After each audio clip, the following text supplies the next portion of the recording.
Nous avons commencé il y a 15 jours de cela une nouvelle série sur l'identité.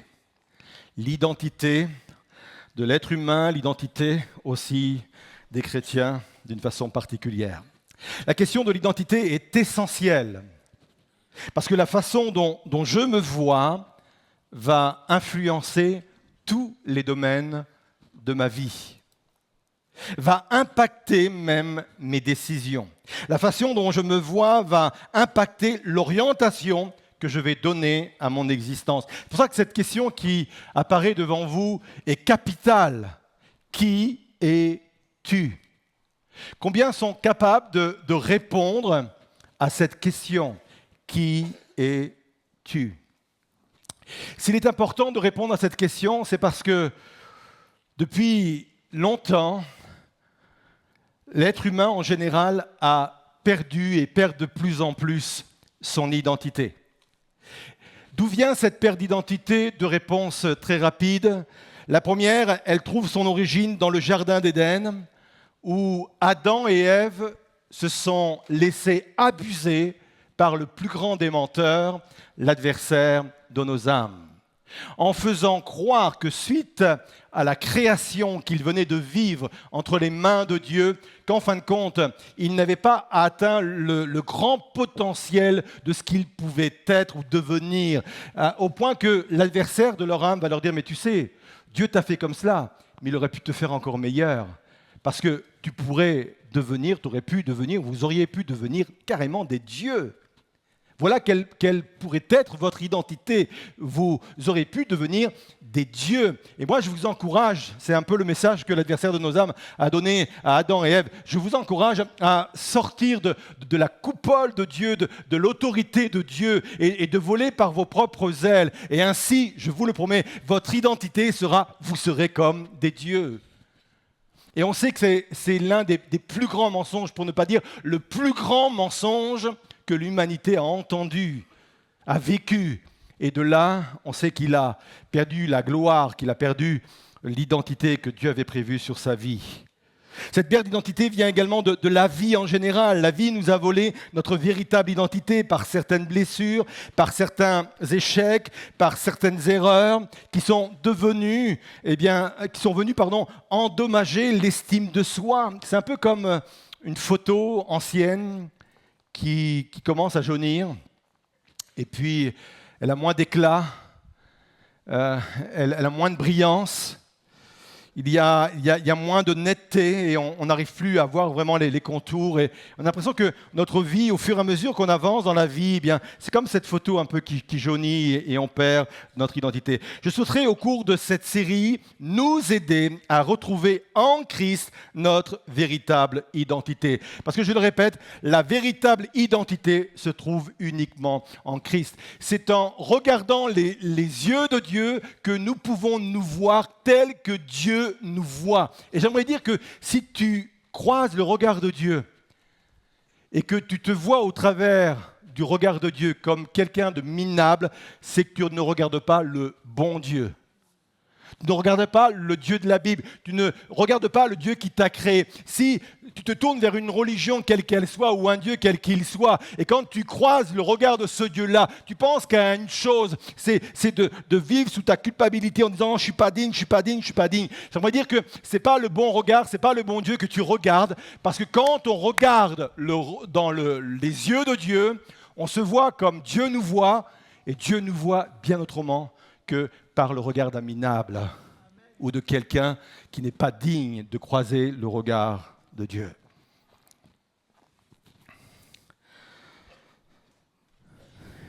Nous avons vu il y a 15 jours de cela qu'il était important pour bien renouer avec notre identité, de découvrir notre valeur.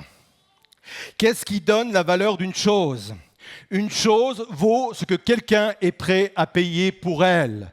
Ma maison vaut ce que quelqu'un veut bien payer pour elle. Le Picasso que tu as dans ton salon vaut ce que quelqu'un est prêt à payer pour lui. Le Van der Hagen que tu as dans son entrée, Alain, vaut ce que quelqu'un est prêt à payer pour lui. Amen. C'est Van der Hagen qui a dit Amen. Et quand je lis les évangiles, je m'aperçois que Dieu a été capable de payer le prix le plus cher, le montant le plus cher. C'est au prix du sang de Jésus qu'il m'a racheté. Et là, ça démontre ma valeur. Et quand je crois justement le regard de Dieu et quand je vais me poser dans les évangiles, je découvre la valeur que Jésus a payée pour moi par le prix de sa vie, par le prix de son sang. Et ça vient renforcer mon identité. La semaine dernière, nous avons partagé ensemble, et c'était le titre du message, « Je suis accepté ». Et nous avons vu que le rejet était comme une blessure originelle qui nous pousse et qui nous pousse à passer notre vie à essayer de gagner l'acceptation des autres. Et nous avons vu que nous n'étions pas acceptés par les performances, par nos performances, mais on est accepté uniquement par la performance que Jésus a accomplie en donnant sa vie sur la croix. Et on a vu la semaine dernière que, en fin de compte, l'acceptation n'est pas une ligne d'arrivée où je dois faire des efforts pour atteindre cette ligne, mais que l'acceptation est ma ligne de départ. C'est un état que je reçois à partir du moment où je donne ma vie à Dieu. Je suis quelqu'un d'accepté. Aujourd'hui, nous allons voir une autre facette de notre identité avec cette proclamation, et ça a apparu aussi dans les chants qui ont été apportés. Je suis enfant de Dieu. Mon identité aujourd'hui que je dois découvrir et que nous allons partager ensemble est la suivante. Je suis enfant de Dieu. On va faire cette lecture dans l'Épître aux Romains, chapitre 8, versets 15 et 16. Il est dit ceci: car l'esprit que vous avez reçu n'est pas un esprit qui vous rende esclave et vous remplisse encore de peur, mais c'est l'Esprit Saint qui fait de vous des enfants de Dieu et qui nous permet de crier à Dieu, Abba, qui veut dire littéralement Papa, ô mon Père. L'Esprit de Dieu atteste lui-même à notre esprit que nous sommes enfants de Dieu. Je ne sais pas si on réalise pleinement cela. Dieu aurait pu se contenter uniquement de faire de nous des croyants. Dieu aurait pu se contenter de faire de nous des adeptes. Dieu aurait pu se contenter, comme les autres dieux, les autres religions, faire de nous uniquement des disciples. Mais Dieu a voulu pousser, excusez-moi l'expression, le concept beaucoup plus loin que cela, parce qu'il a voulu faire de nous ses enfants. Et c'est pas rien. Et tout l'enjeu est de le reconnaître. Dieu sait qui tu es. Le diable sait qui tu es. Même toute la création sait que tu es. Romains 8, 19 dit, en effet, la création attend avec un ardent désir la révélation des fils de Dieu. Tu as été identifié par toute la création comme étant un fils et une fille de Dieu. Je résume. Dieu sait qui tu es. Le diable sait qui tu es. La création sait qui tu es. Et tu serais le seul à ne pas savoir qui tu es? Il faut aller plus loin que cela. Parce que le but, c'est de sortir de ce lieu en disant « Je sais qui je suis enfant de Dieu ». Alors on va se poser cette question, comment être restauré dans cette identité d'enfant de Dieu? Et j'ai combien de réponses à votre avis? 3. Je suis monsieur 3 points. 3 réponses. Ça m'arrive des fois de prêcher en 4 points, 5 points, mais 3 j'aime bien. 1, en sortant d'une mentalité d'orphelin. 2, en passant parfois par certaines crises de la vie. 3, en ayant le bon type de relation avec Dieu. On y va? Première réponse, donc, comment être restauré dans cette identité d'enfant de Dieu? Donc, sortir d'une mentalité d'orphelin. Cette expression fait référence à une condition spirituelle. Je peux être spirituellement orphelin ou je peux avoir spirituellement une mentalité d'orphelin. C'est facile de professer ouvertement que nous sommes enfants de Dieu. Et il y a des chants qui sont capables de nous aider à professer cette réalité. Je ne suis plus esclave de la peur. Vous connaissez ce chant? Je suis enfant de Dieu. Mais je peux chanter ce type de chant tout en éprouvant en soi une contradiction. Je peux chanter ce chant et j'ai en moi des sentiments d'abandon, des sentiments de peur, des sentiments d'indignité ou des sentiments de rejet. Donc ce n'est pas si simple que cela que d'être débarrassé de cette mentalité d'orphelin, même quand je chante certains cantiques. Qu'est-ce qu'un orphelin spirituel? Quelques caractéristiques. Les orphelins spirituels ne se sentent pas acceptés et ressentent le besoin de prouver sans cesse leur valeur. C'est pour cette raison qu'ils ont tendance à cacher leurs propres limites, à percevoir les autres comme des concurrents. Ils recherchent constamment l'attention, un peu comme un enfant qui manque de maturité quand il est jeune et qui veut à chaque fois que ses parents remarquent ce qu'il fait. Et c'est entendable quand on est enfant, ça l'est moins quand on devient adulte, sans cesse tirer l'attention. Parce que justement, il y a cette mentalité d'orphelin. Contrairement aux fils et aux filles de Dieu qui sont convaincus de leur acceptation d'une façon inconditionnelle, qui acceptent autant leur force que leur faiblesse, leur victoire que leur défaite, car ils sont convaincus qu'ils ne sont pas définis par ce qu'ils font, mais par ce qu'ils sont. L'orphelin spirituel est dans la peur et l'insécurité permanente. Il n'est pas sûr de sa place dans la famille de Dieu. Il n'est pas sûr de son salut. Il manque de confiance dans les dons qu'il a reçus, dans les ministères, dans les talents qu'il a pu recevoir. Il se pose toujours la question, mais est-ce bien mon talent? Est-ce bien mon don? Est-ce que je suis capable d'accomplir telle ou telle chose? Il a besoin sans cesse d'être rassuré.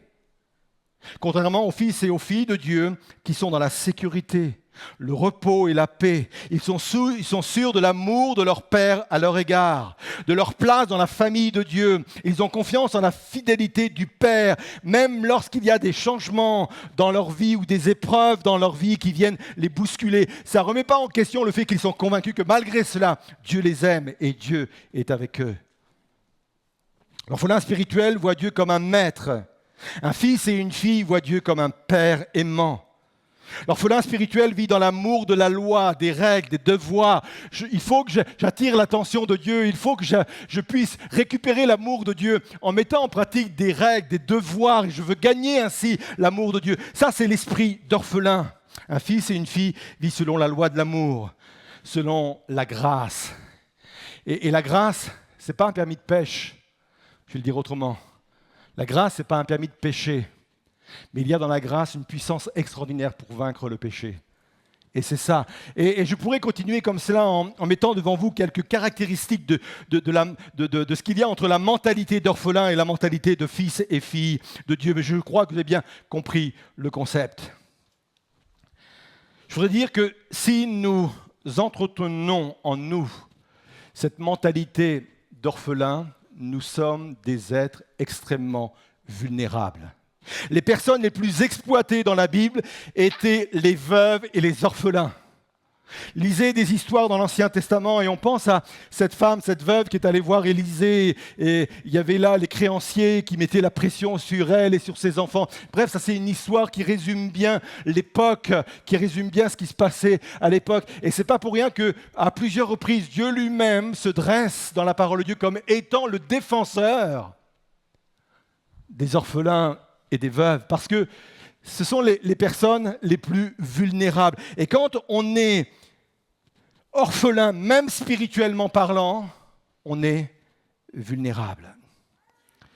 Ça, c'est la première réponse. Comment être restauré dans cette identité d'enfant de Dieu en sortant d'une mentalité d'orphelin? Et les autres points vont nous aider à comprendre comment on peut sortir de cette mentalité d'orphelin. Deuxièmement, par certaines crises de la vie. Vous savez que toute chose, et la Bible dit, concourt au bien de ceux qui aiment Dieu. Et Dieu est capable d'utiliser certaines crises de la vie pour justement renforcer notre identité. Je lisais il y a quelque temps un témoignage d'une pasteure australienne, elle s'appelle Helen Calder, et elle a connu en tant que pasteur, elle a connu vraiment un burn-out, une fatigue extrême, un épuisement extrême qu'on peut qualifier d'épuisement ministériel, et ça l'a amenée dans une crise terrible. Et au fond de ce trou-là, au fond de ce puits-là, au milieu de cette crise-là, elle a posé une question à Dieu, et qu'elle résume de cette façon-là, ça va apparaître devant vous. Et elle a posé cette question: es-tu le Dieu que je crains, que tu ne sois un maître de corvée dont je ne pourrai jamais gagner l'approbation, ou le Père que j'ai désiré, un Dieu de grâce et de joie? Cette crise, cette épreuve terrible l'a amené au fond du trou, l'a emmené à un épuisement total au point d'arrêter son ministère, au point de dire j'arrête tout. Et ça l'a amené à poser cette question, mais quel Dieu es-tu pour moi? Quel Dieu je suis véritablement en train de servir? Et en se posant ces deux questions, quand vous lisez le témoignage, on s'aperçoit qu'elle a renoué avec une autre compréhension de qui est Dieu. Dieu comme étant un Père. Dieu utilise chaque crise pour me repositionner dans mon identité. Plusieurs personnes dans la Bible ont posé cette question: qui suis-je? Alors qu'ils étaient dans des moments compliqués, dans des moments de troubles. Je pense notamment à Moïse. Moïse a vécu 40 ans dans le désert. Il venait de sortir de 40 ans de prospérité, de 40 ans de réussite là en Égypte, dans les meilleures écoles égyptiennes, avec une connaissance extraordinaire, vivant dans le luxe parce qu'il vivait dans le palais de Pharaon. Et à un moment donné, il va être rejeté, il va être obligé de fuir et il va passer 40 ans dans le désert. Et dans cette crise, au milieu de cette crise, je peux dire qu'il a même une crise d'identité. Parce que quand Dieu va venir le retrouver, il va dire: mais qui suis-je? Qui suis-je? Et au milieu de cette crise, Dieu va lui redonner son identité. Vous savez de quelle façon? En lui donnant un bâton. Le bâton, c'est le symbole du berger, mais plus que ça. Le bâton, c'est le symbole du leadership. Dieu lui dit: ton identité, c'est que tu es un leader.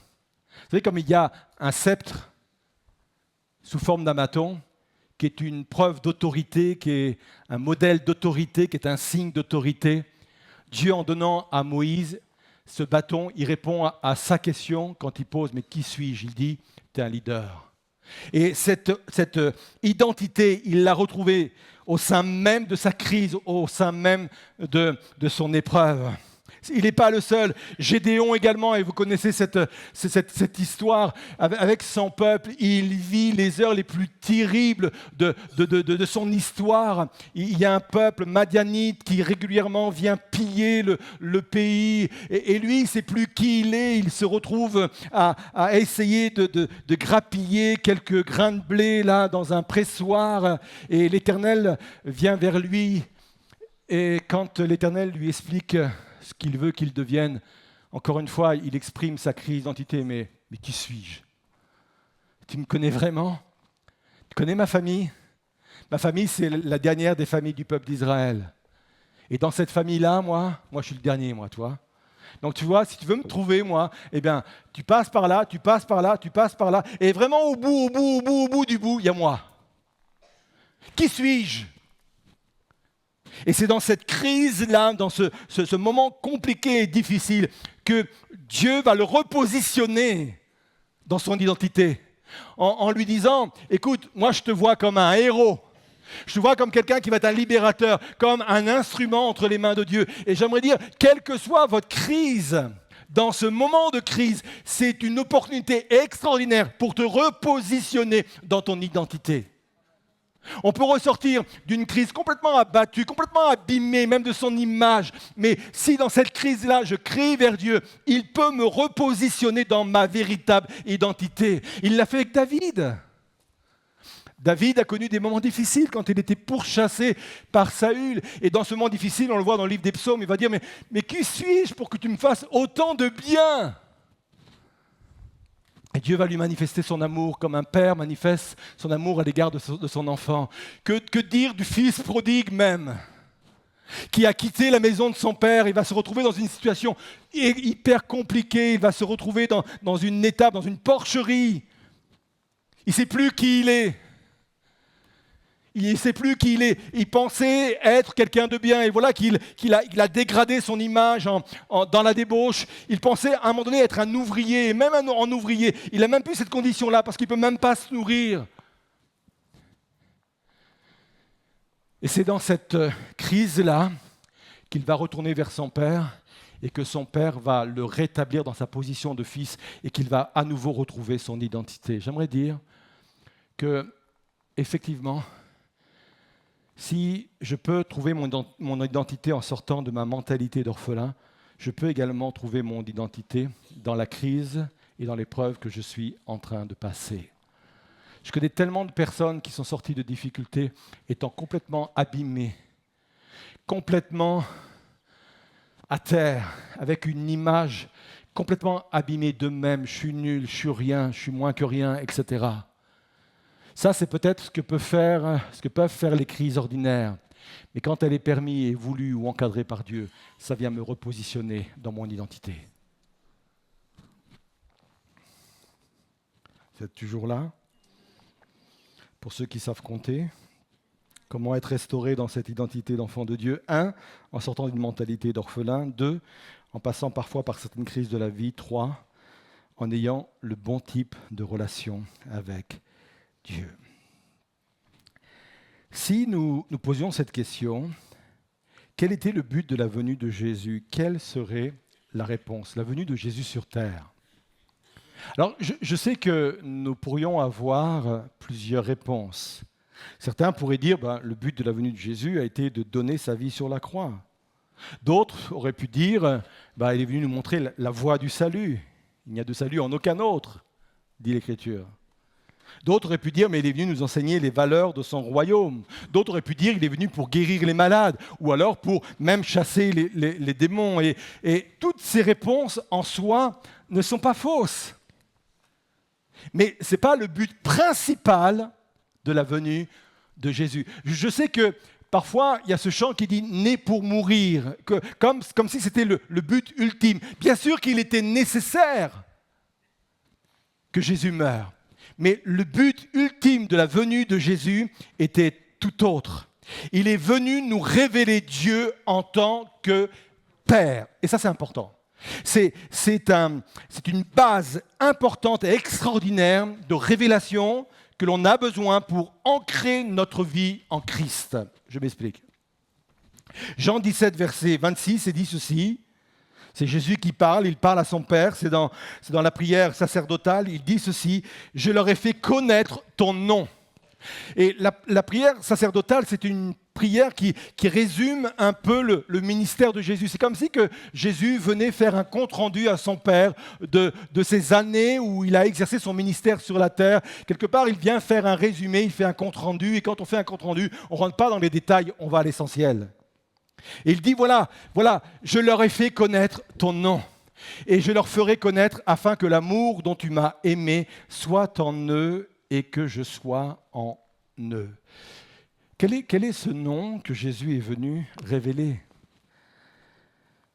Le contexte est important puisqu'à 6 reprises, Jésus va faire référence au Père, au Père, au Père. Voilà le nom que je suis venu vous révéler. Dieu en tant que Père. Père.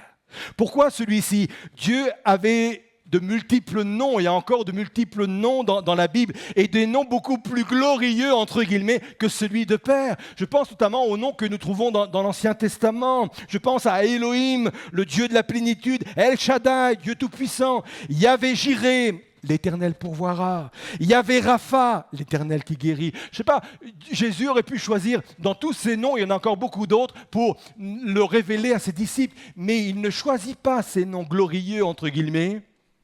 Il vient présenter un autre nom, le nom de Père. Tout simplement parce qu'il est venu nous présenter une nouvelle forme de relation avec Dieu. Et c'est le point central.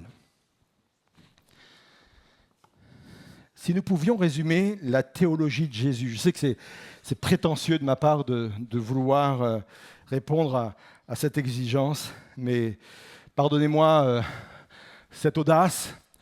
Mais s'il nous fallait résumer la théologie de Dieu, de Jésus sur la terre, si je rassemble le but de tous ces enseignements, si je rassemble tout cela, en fin de compte, nous pourrions dire que la théologie de Jésus est centrée sur la relation. Tout est centré sur la relation.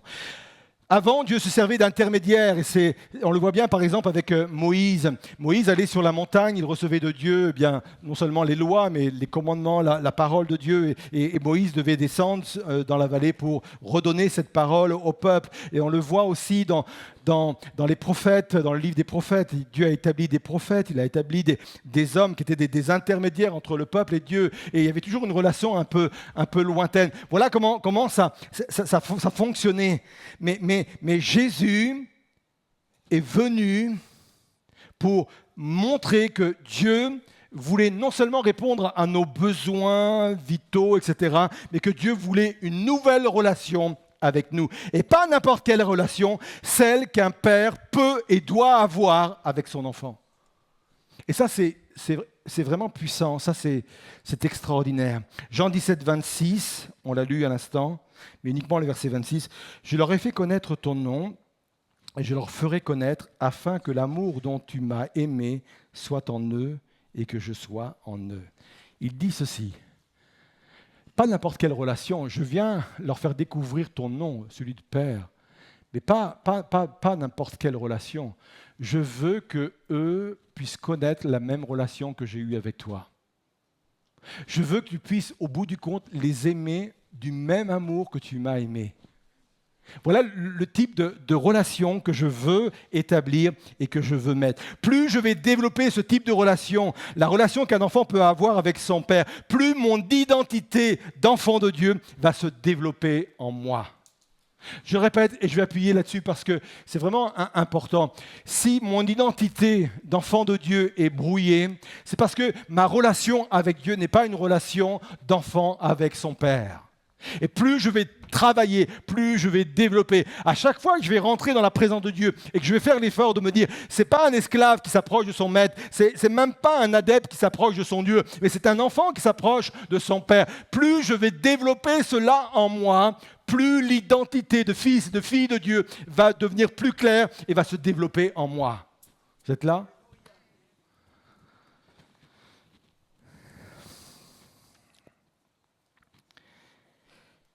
C'est tellement important et c'est tellement difficile d'y arriver que Dieu a mis à notre disposition l'une des plus grandes puissances qui existent pour arriver à ses fins, celle du Saint-Esprit. Vous savez, quand Jésus a annoncé à ses disciples qu'ils devaient quitter la terre, il va leur faire la promesse du Saint-Esprit. Et en faisant la promesse du Saint-Esprit, il va dire dans Jean 14, verset 18, « Non, je ne vous laisserai pas orphelins, mais je reviendrai vers vous. » Et c'est intéressant, cette image d'orphelin. Bien sûr, il parle d'orphelin spirituel. Et quand il dit « je reviendrai vers vous », il ne fait même pas allusion, peut-être dans un second temps, il ne fait pas allusion à son retour, parce qu'on croit que le Seigneur va revenir chercher son Église, comme la Bible dit, mais il reviendrait vers nous au travers d'une autre personne, qui est la personne du Saint-Esprit. Un autre lui-même, quelque part. Quelqu'un qui serait vraiment à nos côtés. Et l'esprit que Dieu nous envoie, l'esprit de Dieu que Dieu nous envoie, c'est un esprit pour que nous n'ayons pas cette impression d'abandon, cette mentalité d'orphelin. Et il nous envoie le Saint-Esprit pour qu'il en soit ainsi. Le Saint-Esprit est un esprit d'adoption, travaillant à produire la filiation en nous. Le Saint-Esprit confirme et témoigne que nous sommes enfants de Dieu. Romains 8, verset 16. Je reviens encore là-dessus. C'est l'Esprit Saint qui fait de vous des enfants de Dieu et qui nous permet de crier à Dieu « Abba, ô mon Père ». Pourquoi c'est l'apôtre Paul qui reprend cette expression « Abba, Père ». Pourquoi il le reprend ? Parce que Abba, c'était le mot que Jésus utilisait quand il s'adressait à son Père. En fin de compte, c'est un mot qui lui est réservé. Moi, quand ma petite fille s'adresse à moi, elle a un nom qui m'est réservé. Vous voulez le connaître, hein? Oui. Il y a une partante là-bas. C'est Bapou. Ouais, c'est comme ça. Hein. Ça veut dire qu'elle seule, et avis à ceux qui voudraient essayer, elle seule est autorisée, et les autres petits-enfants aussi, parce que nous en avons 3, est autorisée à m'appeler comme cela. C'est une relation privilégiée. Quand mes petits-enfants emploient ce mot, il se passe quelque chose. Il y a une intimité qui se crée, il y a une douceur qui se crée. Bref, c'est que du bonheur pour moi, et je sais que c'est du bonheur pour eux de m'appeler ainsi. Jésus avait ce même type de relation avec son Père quand il utilisait le mot « Abba ». C'est très affectueux. C'est rempli de douceur, c'est rempli d'intimité. C'est lui qui avait le privilège d'appeler Dieu Abba. Déjà quand il appelait Père, son Dieu, devant les religieux, mais les religieux ne savaient même plus où se mettre, tellement ça les choquait. Comment on peut appeler déjà Dieu Père? Alors vous imaginez Abba. C'est une relation qui était réservé uniquement entre Jésus et son Père. Personne d'autre ne pouvait appeler Dieu Abba. Et c'est intéressant quand l'apôtre Paul écrit aux Romains, il écrit en grec, parce que c'était le grec qui était utilisé à cette époque, l'Ancien Testament l'hébreu, le Nouveau Testament le grec. Et dans le Nouveau Testament, il y a l'araméen que Jésus utilisait, et Abba, c'est de l'araméen. Et là, au milieu de ces lignes en grec, volontairement, l'apôtre Paul change de langue et écrit le mot Abba. Il aurait pu utiliser le mot grec pour parler même de papa et pas forcément père, même s'il aurait voulu avoir un mot beaucoup plus intime. Dans le langage grec, papa existait. Mais il va dans le langage araméen, Abba, parce qu'il dit ceci, c'est un message très fort. Il dit, de la même façon que Jésus avait une relation privilégiée avec son Père, nous aussi, on est autorisés à appeler Dieu Abba, parce qu'il veut ce même type de relation qu'il a eu avec son Fils. C'est pas extraordinaire. Moi, je voudrais qu'on puisse donner une main d'acclamation par rapport à cette vérité. C'est une vérité extrêmement puissante. Dieu nous emmène jusque-là. Abba, pas simplement Père, même pas Papa, mieux que cela, le même langage que Jésus a employé, Abba, Père. C'est extraordinaire. Alors, quand on parle de cela, on s'aperçoit qu'il y a beaucoup de travail en nous. Ce sont des vérités qui sont déclinées comme cela, mais il y a beaucoup de travail. C'est pas pour rien qu'à un moment donné, il est dit dans la parole de Dieu, encore une fois, l'apôtre Paul, que nos pensées, nos raisonnements sont comme des forteresses qu'il faut assiéger, qu'il faut mettre à terre pour penser autrement. Et je réalise effectivement que le Saint-Esprit doit m'aider vraiment à mettre à terre certaines forteresses. Et je prie ce matin pour qu'il y ait ce travail d'accompli au milieu de nous. Je vais conclure avec ce texte de Jean 14, verset 8. Je pense que Philippe est l'un des disciples qui avait compris cette notion de relation différente avec Dieu. Il va dire cette parole toute simple. Seigneur, montre-nous le Père, et ce qui est puissant, c'est ce qui suit. Et cela nous suffit. C'est vraiment puissant. C'est un théologien, James Packer, qui, dans un de ses livres, répond à cette question « Qu'est-ce qu'un chrétien ?» Et on se serait attendu qu'il fasse tout un exposé de plusieurs centaines de pages pour apporter sa réponse. Mais lui, il répond d'une façon très simple. Il dit « Un chrétien, c'est une personne qui a Dieu pour Père. » Et quelque part, Philippe, avant lui, dit la même chose. « Seigneur, montre-nous le Père, et cela nous suffit. » Montre-nous le Père, et cela nous comble. Montre-nous le Père, et cela nous satisfait. Montre-nous le Père, et cela nous restaure. Montre-nous le Père. Et on va arriver à un niveau de suffisance, un niveau d'accomplissement, un niveau de révélation suffisant, Seigneur. Montre-nous le Père. Je ne sais pas ce que vous vivez ou ce que vous avez vécu dans votre enfance par rapport à votre intégration dans votre propre famille. Là, je parle bien sûr de la famille charnelle, physique. Peut-être que pour certaines personnes, l'image du Père ne représente rien parce que l'image du Père est brouillée par l'expérience peut-être que vous avez vécue ou mal vécue avec votre propre Père. Et je prie pour que ce matin, vous ne plaquiez pas sur Dieu l'image du Père que vous avez eue dans votre cellule familiale. Peut-être que vous avez eu un bon Père et que Dieu soit béni. Mais même si vous avez un bon Père, j'en prends mon exemple, nous restons imparfaits, avec des failles. Mais l'image de Dieu comme Père est bien au-dessus de cela.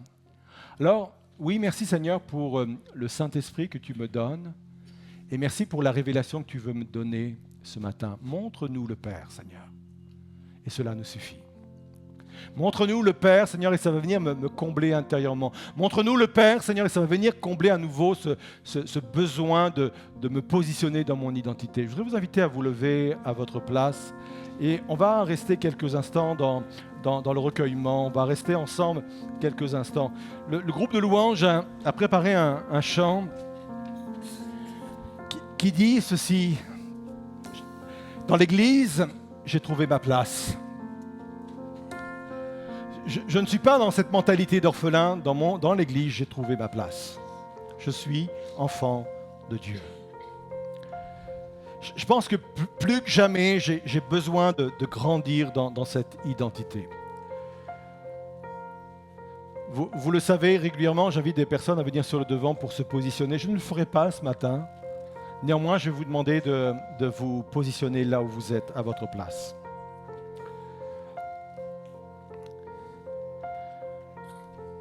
Peut-être que, effectivement, vous imaginez que d'autres personnes peuvent facilement être considérées comme un enfant de Dieu, mais vous êtes toujours à part parce que il y a tellement une image qui est brisée au-dedans de vous-même par rapport à ce que vous pensez être, que vous entretenez en vous cette mentalité d'orphelin.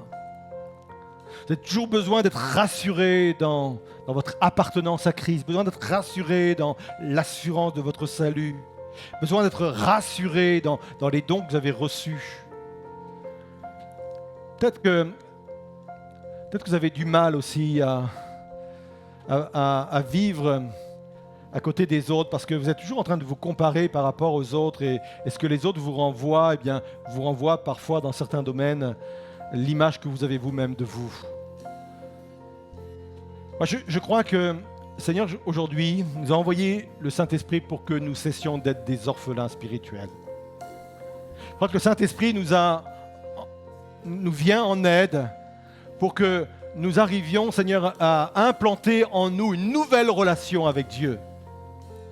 C'est par cette nouvelle relation avec Dieu, une relation filiale, que l'identité en Christ va s'affirmer de plus en plus en moi. Alors pendant qu'on va chanter ce chant, et je reviendrai après prier avec vous, prenez position en disant, Seigneur, je veux découvrir tout à nouveau en moi cette identité d'enfant de Dieu. Je veux proclamer, je veux écouter le Saint-Esprit qui crie en moi, Abba Père, qui crie en moi, je suis enfant de Dieu. Je veux écouter tout à nouveau la voix du Saint-Esprit qui vient réaffirmer qui je suis dans la présence de Dieu. Alors oui, on se joint à ce chant et on laisse la parole et le Saint-Esprit agir dans nos cœurs.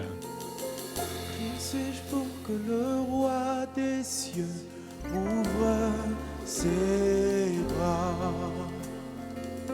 Perdu mais trouvé par sa grâce, son amour pour moi, son amour pour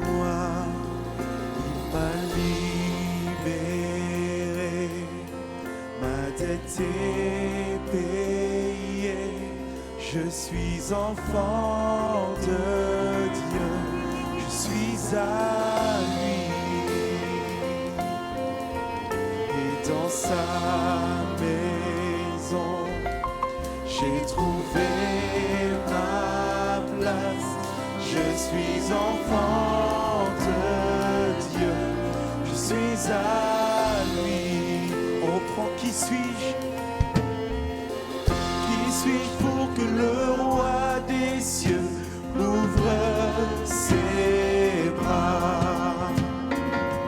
Père, tu m'es trouvé par sa grâce, son amour pour moi, son amour pour moi, il m'a libéré, ma dette est payée, je suis enfant de Dieu, je suis à lui. Et dans sa maison, j'ai trouvé ma place, je suis enfant de Dieu, je suis à lui. Il m'a libéré, il m'a libéré, ma dette est payée, je suis enfant de Dieu. Et dans sa maison,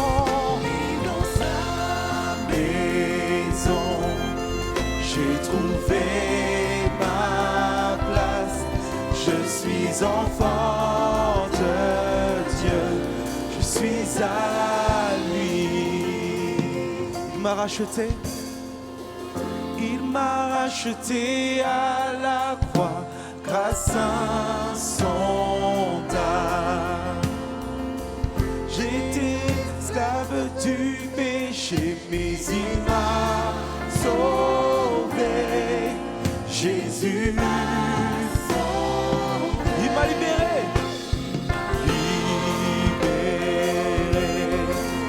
ma dette est payée, je suis enfant, je suis à lui.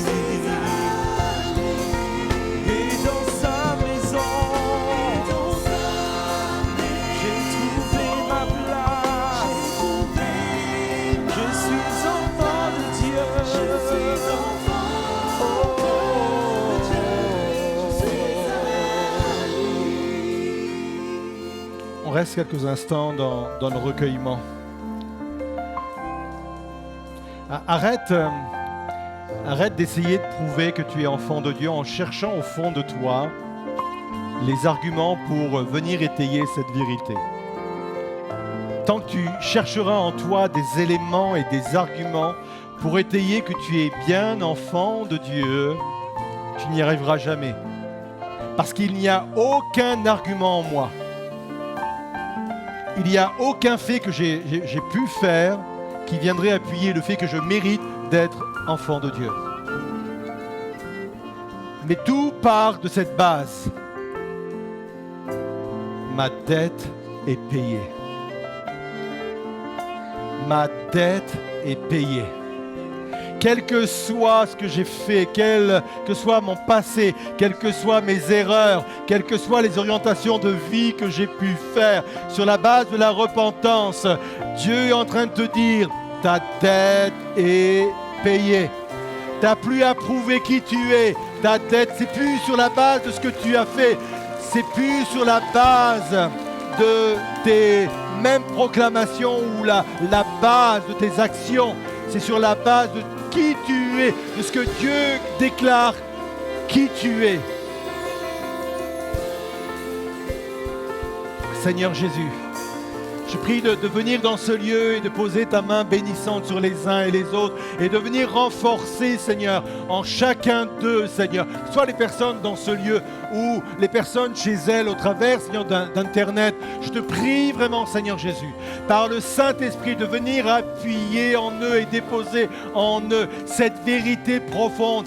Je suis enfant de Dieu, Seigneur. C'est bien plus qu'une relation ordinaire. C'est une relation intime. Abba, Père. Une relation privilégiée que tu veux déposer, Seigneur. Alors oui, on veut proclamer maintenant que nous sommes enfants de Dieu, que j'ai trouvé ma place dans la maison de Dieu. Je suis choisi et affranchi. En toi, je sais qui je suis. Tu es pour moi, par contre moi. En toi, je sais qui je suis. Je suis choisi, affranchi.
Je ressens très fortement ce qui peut se passer ce matin dans ce lieu et chez les internautes, un sentiment que plusieurs partagent parce qu'ils se trouvent dans des moments de crise et des moments d'épreuve terribles.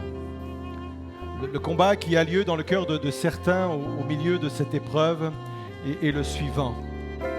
Vous vous définissez par ce qui est en train de se passer autour de votre vie. Et comme les choses ne se passent pas bien, alors vous vous définissez par rapport à cela. Je vais mal finir ma carrière, voilà ce que je suis. Je suis nul, je ne comprends pas les choses. Voilà comment vous vous définissez. Je suis quelqu'un qui n'est pas à la hauteur. Je suis la risée de mes collègues. Je suis la risée de ma famille. Je suis quelqu'un qui pose des problèmes autour de moi parce que mes difficultés entraînent et ont des conséquences aussi sur d'autres personnes. Et il y a cette pensée très forte sur mon cœur que plusieurs sont en train de s'analyser au travers de ces arguments parce qu'ils se définissent par rapport à ce qu'ils vivent.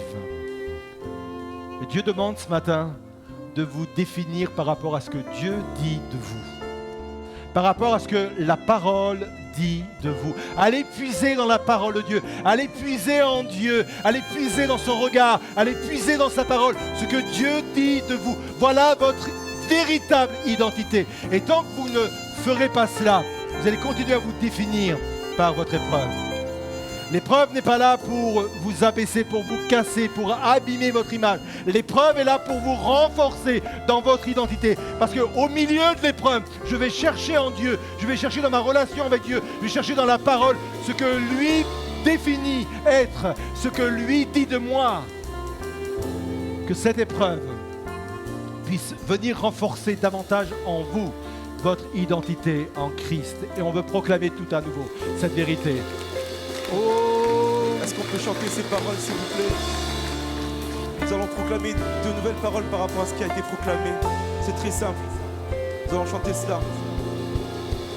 Abba Père, Abba Père, je cours vers toi, je cours vers toi. En toi, je sais qui je suis.